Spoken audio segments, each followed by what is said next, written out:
नमस्कार मित्रांनो, आजच्या व्हिडिओमध्ये आपण DOL स्टार्टरबद्दल माहिती घेणार आहोत. DOL म्हणजे डायरेक्ट ऑनलाईन स्टार्टर.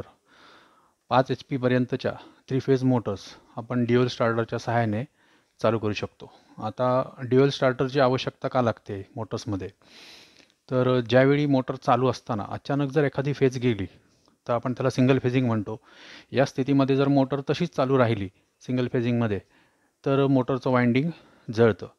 मग त्यावेळी मोटरला प्रोटेक्शनसाठी DOL स्टार्टरचा उपयोग होतो आपल्याला. तसंच मोटर जर ओव्हरलोड झाली तर त्या स्थितीमध्ये सुद्धा मोटरचं प्रोटेक्शन DOL स्टार्टर करतो, म्हणून आपल्याला DOL स्टार्टरची आवश्यकता लागते. अन्यथा आपण छोट्या मोटर्स या डायरेक्ट सप्लायने सुद्धा चालू करू शकतो, पण मोटरच्या प्रोटेक्शनसाठी म्हणून आपल्याला DOL स्टार्टरची गरज लागते. आता या स्टार्टरमध्ये एक कॉन्टॅक्टर वापरलेला असतो आणि प्रोटेक्शनसाठी ओव्हरलोड रिलेचा वापर करतात. ओव्हरलोड रिलेमध्ये थर्मल टाईप ओव्हरलोड रिले विशेष करून वापरला जातो. ओव्हरलोड रिलेचे प्रकार आहेत अजूनही, ज्याच्यामध्ये आपण थर्मल टाईप हा एक प्रकार झाला ओव्हरलोड रिलेचा, इलेक्ट्रोमॅग्नेटिक रिले झाला. पण ह्या स्टार्टरमध्ये विशेष करून थर्मल टाईप ओव्हरलोड रिलेचा वापर केलेला असतो. आता याची आपण पहिल्यांदा पॉवर सर्किट आणि कंट्रोल सर्किट बघणार आहोत. पॉवर सर्किटमध्ये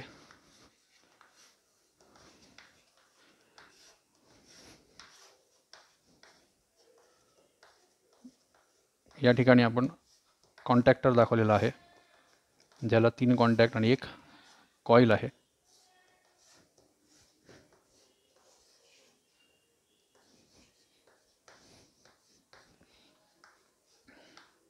या ठिकाणी ओव्हरलोड रिले, ज्याला आपला स्टॉप स्विच हा कनेक्टेड असतो.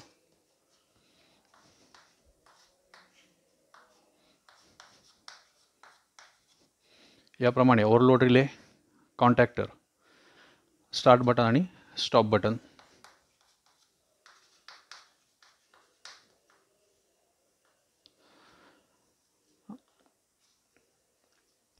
आता यामध्ये आपल्याला कंट्रोल सर्किट जर टाकायचं असेल तर 2 फेज, आपल्याला कॉईल ही 2 फेजची असल्यामुळे आपल्याला 2 फेज द्यायचे आहेत आणि त्याची सुरुवात आपल्याला कुठल्याही 2 फेजपासून करता येते. तर या ठिकाणी आपण एक फेज R फेज ही स्टॉप बटनला दिलेली आहे. स्टॉप बटनमधून तीच फेज आपण स्टार्ट बटनला देतोय. स्टार्ट बटनमधून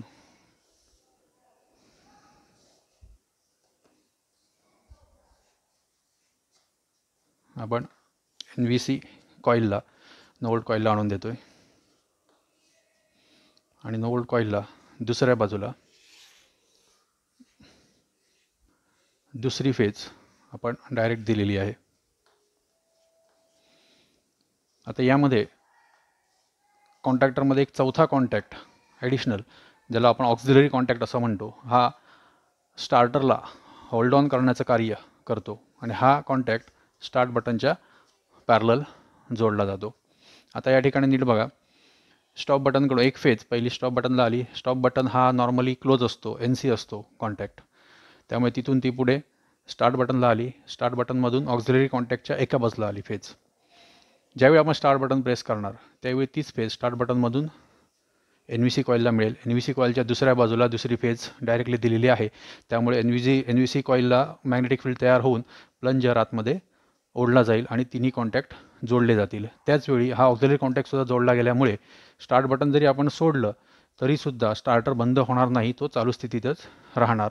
नंतर ज्यावेळी आपण स्टॉप बटन प्रेस करू त्यावेळी एक फेज बंद झाल्यामुळे याचं मॅग्नेटिक फील्ड जाईल NVC कॉईलचं आणि कॉन्टॅक्टर स्प्रिंगमुळे पुन्हा ऑफ होईल. किंवा रनिंग चालूमध्ये जर एखादी फेज गेली, 3 फेजपैकी एक फेज गेली किंवा मोटर ओव्हरलोड झाली तर आतला ओव्हरलोड रिले स्टॉप बटनला बंद करेल आणि मोटरचं सर्किट पूर्णपणे बंद होईल. या प्रकारे मोटरचं प्रोटेक्शन यामध्ये होतं. आता प्रत्यक्षामध्ये स्टार्टरमध्ये ओव्हरलोड रिले किंवा कॉन्टॅक्टर कसा असतो किंवा तो काय काम करतो ते आपल्याला बघायचं आहे. या ठिकाणी आपल्याकडे एक DOL स्टार्टर आहे.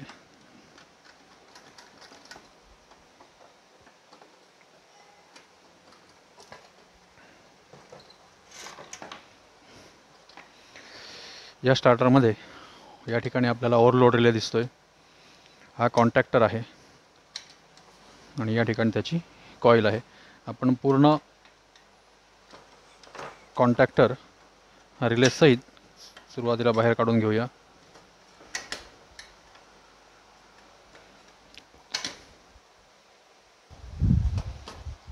ओव्हरलोड रिले आपण बाजूला करतोय.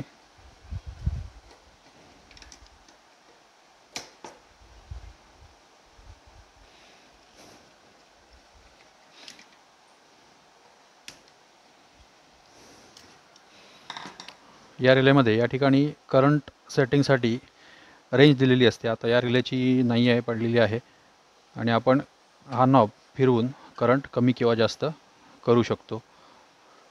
या ठिकाणी स्टॉप बटन आणि स्टार्ट बटन, NC कॉन्टॅक्ट आणि NO कॉन्टॅक्ट. कॉन्टॅक्टर NVC कॉईल आपल्याला बाजूला करायची आहे. त्याकरिता कॉन्टॅक्टरची एक बाजू आपण ओपन करतोय पहिल्यांदा. कॉन्टॅक्ट्स, हे कॉन्टॅक्ट्स आपण काढून रिप्लेस करू शकतो, बदलू शकतो. या प्रकारे या पूर्ण मार्केटमध्ये एक सेट त्याचा मिळतो सर्व कॉन्टॅक्टचा. या ठिकाणी स्प्रिंग आहेत प्रेशर देण्यासाठी. हे कॉन्टॅक्ट जर खराब झालेले असतील, वर कार्बन झालेला असेल, तर ते साफ करणं गरजेचं असतं. या ठिकाणी कोअरचा एक भाग दिलेला आहे. या ठिकाणी पूर्ण कोअर आहे आणि NVC कॉईल आहे. ही कॉईल बाहेर काढण्यासाठी आपल्याला या ठिकाणी दिलेले पत्र्याच्या पट्ट्या थोड्याशा आतल्या बाजूला बेंड करून कॉईल बाहेर काढावी लागेल. या प्रकारे कॉईलवर व्होल्टेज रेटिंग दिलेलं असतं. आता या ठिकाणी ही कॉईल सिंगल फेजची आहे. या ठिकाणी आपण 3 फेजची कॉईलही बसवू शकतो. कॉन्टॅक्टरचे 2 कॉन्टॅक्ट दिसत आहेत. त्या 2 कॉन्टॅक्टमध्ये यातली पट्टी लागून सप्लाय इथून इथपर्यंत पास होतो. एकूण 4 कॉन्टॅक्ट्स आहेत इथे. इथे आपला इनकमिंग सप्लाय जातो आणि इकडनं आपण मोटरला आउटगोईंग सप्लाय देतो. तर या ठिकाणी या कोअरमध्ये शेडिंग रिंग आपल्याला टाकलेली दिसते 2. मॅग्नेटिक फील्ड कॉन्सन्ट्रेट करण्यासाठी या 2 शेडिंग रिंग्सचा उपयोग होतो. कॉईलला सप्लाय दिल्यानंतर या ठिकाणी पूर्ण मॅग्नेटिक फील्ड तयार होतं आणि या 2 साईडला ते कॉन्सन्ट्रेट झाल्यामुळे ही कोअर त्या ठिकाणी ओढली जाते.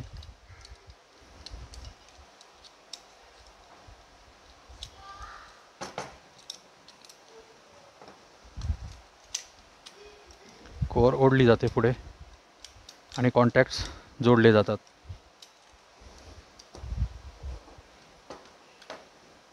आता आपण ओव्हरलोड रिले ओपन करून आतमधील रचना काय आहे ते बघूया.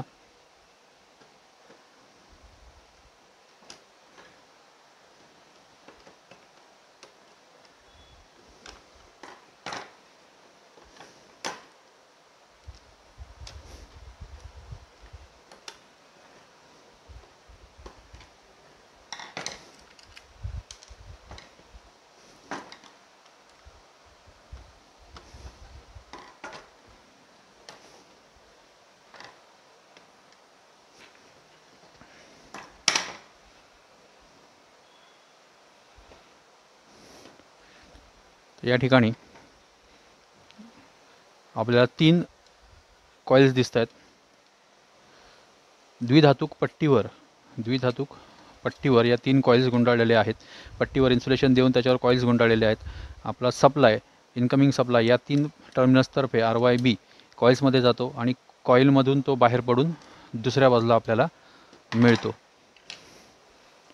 या ठिकाणी स्टॉप बटन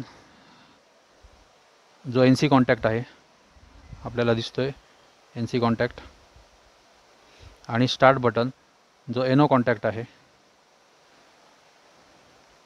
आणि आपण जे सेटिंग बाहेरून करंटचं बदलतो त्या ठिकाणी एक अशी गोलाकार आपल्याला पट्टी दिसते स्प्रिंग टाईप, जी आपण करंट कमी किंवा जास्त केल्यानंतर थोडीशी जागा त्या पट्टीची आपल्याला बदलताना दिसते.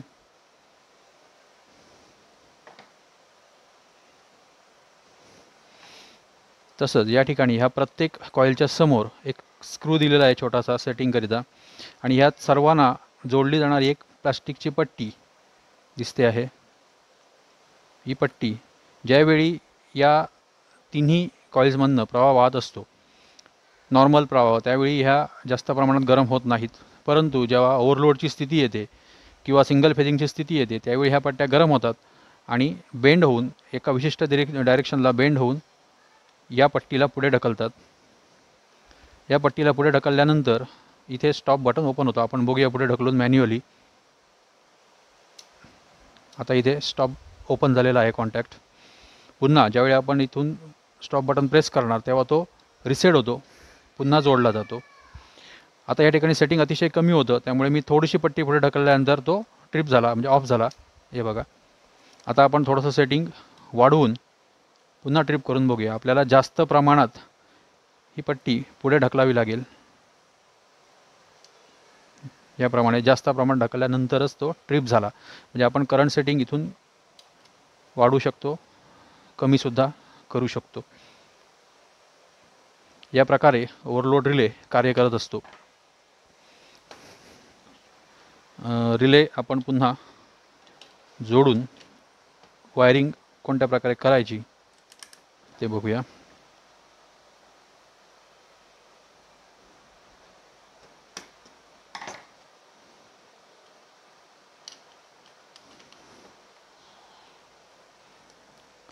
रिलेची निवड करताना मोटरच्या करंटनुसारच रिलेची निवड करणं गरजेचं आहे.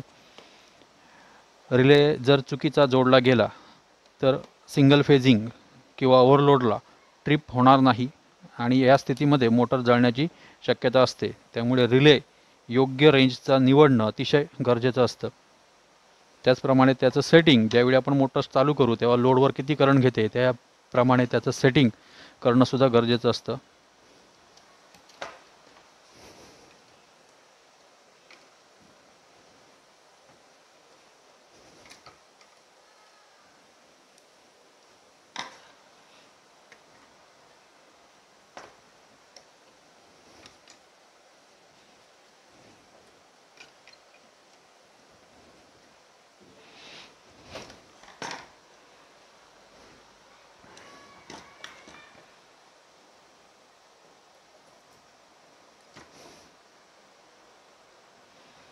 कॉईल बाहेर पडू नये मॅग्नेटिक फोर्समुळे, म्हणून या ठिकाणी ही लॉकिंगची व्यवस्था केलेली असते.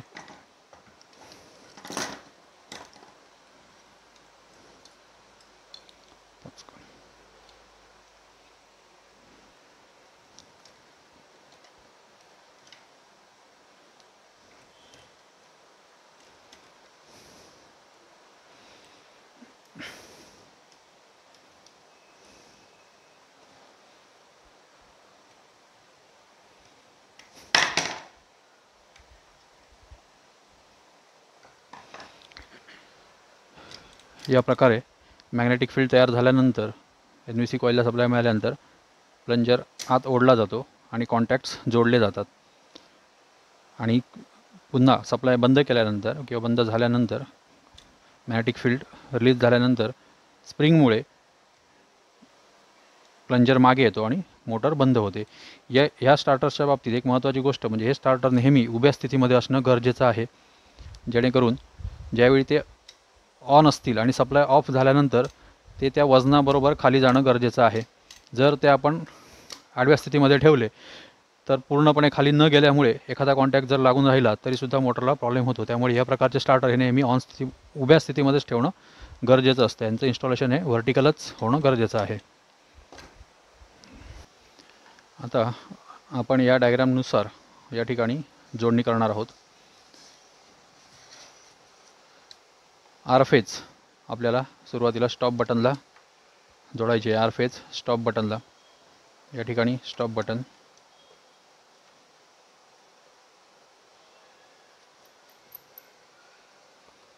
R phase,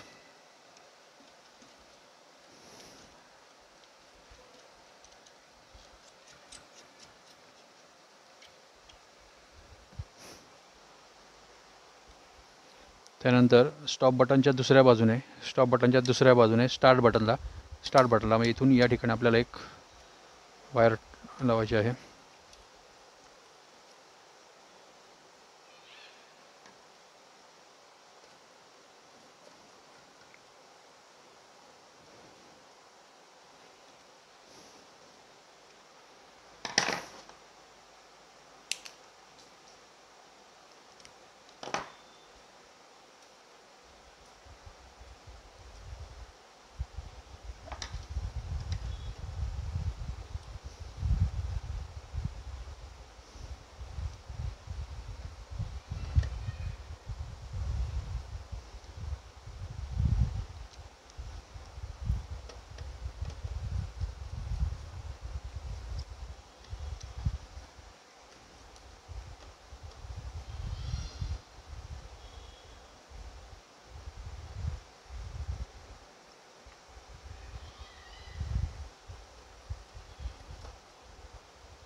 stop बटनकडून start बटनला, start बटनच्या दुसऱ्या बाजूने कॉईलच्या एका टर्मिनलला आपल्याला वायर जोडायची आहे.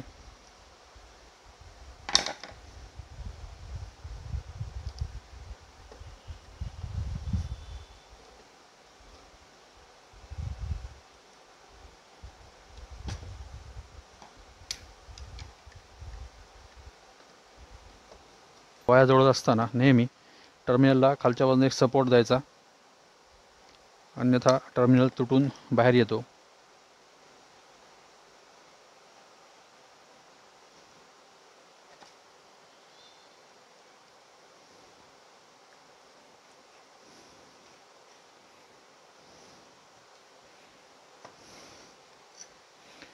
कॉईलच्या दुसऱ्या बाजूने दुसरी फेज,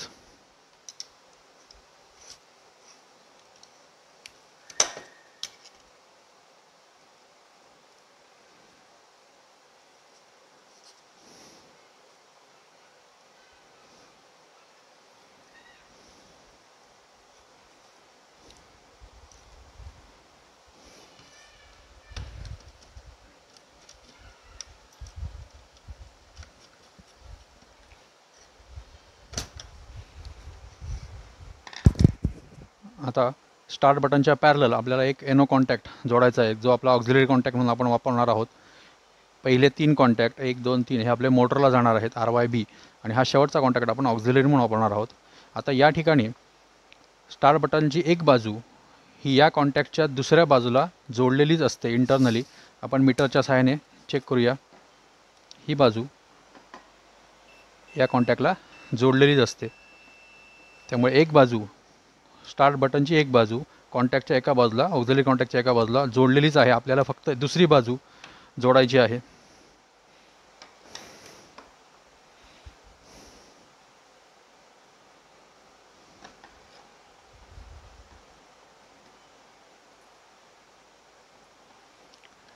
या ठिकाणी कॉन्टॅक्टच्या खाली असणारी पट्टी नसल्यामुळे या पद्धतीने वायर जोडली जाते.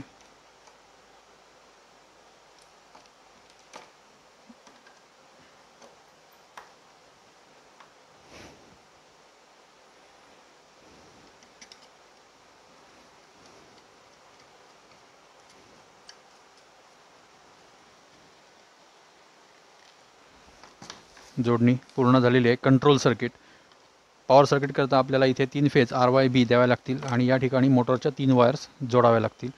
कंट्रोल सर्किट आपण पुन्हा चेक करू.